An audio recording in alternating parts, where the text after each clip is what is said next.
Hello friends, आपका स्वागत है एक नए वीडियो में।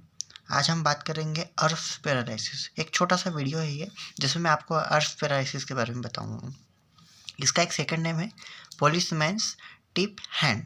अच्छा, अभी हम इसे क्यों कह रहे हैं? जैसे कि आपको डायग्राम में दिख रहा होगा, हमने क्या किया, पोलिसमैन्स टिप हैंड, यानी कि जो पोलिसमैन जो टिप जो हम देते हैं, या जो कि गलत है, पर जो टिप होती है, तो वो इसी हैंड ऐसे ही हाथ पीछे करके ऐसे लेते हैं ना, तो वो इस तरह से।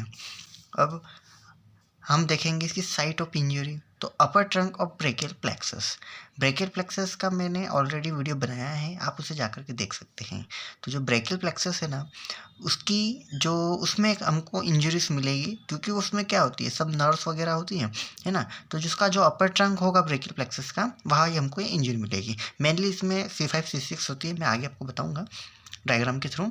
अब कॉसेस ऑफ इंजरी, तो सेपरेशन ऑफ द हैंड, यानी कि क्या होगा इसमें, देखिए बहुत सारी चीज़ें हो सकती है। जैसे कि बर्थ इंजरी, यानी कि बर्थ के टाइम पर जो है, तो जब वो कैनाल से जब बाहर आ रहा होता है बेबी, तो उस टाइम हो सकता है कि उसका वो हैंड जोर से पुल वगैरह हो जाए, तो इस वजह से भी हो सकता है। या डिफ़िकल्ट चाइल्ड बर्थ हम जिसे कह सकते हैं। फिर फॉल ऑन शोल्डर, या शोल्डर पे हम गिर जाए, तो उस वजह से भी हो सकता है।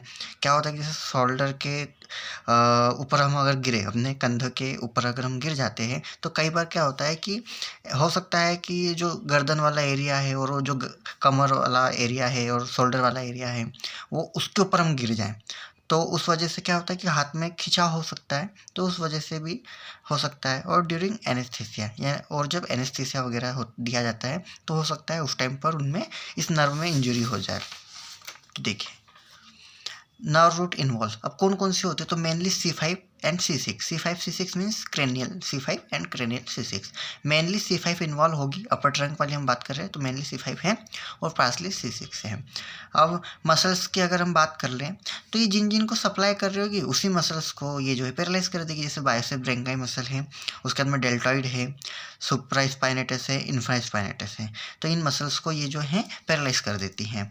अब अगर हम डिफॉर्मिटीज़ की अगर बात करें, तो आपको दिख रहा है कि आर्म्स वगैरह में देखा जाए तो Hanks by the side, it is adapted and medially rotated. यानी कि क्या होगा, जैसे कि ये जो हैंड है हमारा, ठीक है, तो क्या हो जाए, हैंग्स बाय द साइड, जैसे कि आपको डायग्राम में दिखा है ना, इस साइड में, यानी कि ये इस तरह से ऐसा ये एरिया दिख रहा है, ये साइड वाला जो एरिया है यहाँ पर, उस साइड में जो है वहाँ पे हैंग हो जाएगा।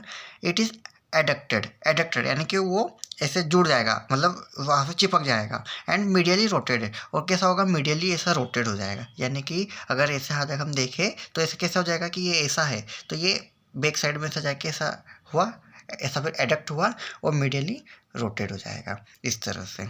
अब फोर आर्म की बात करें, तो एक्सटेंडेड एंड प्रोनेटेड रहेगा। यानी कि कैसा रहेगा, फोर आर्म जो है एक्सटेंड रहेगा और ये प्रोनेटेड, ऐसा प्रोनेटेड रहेगा।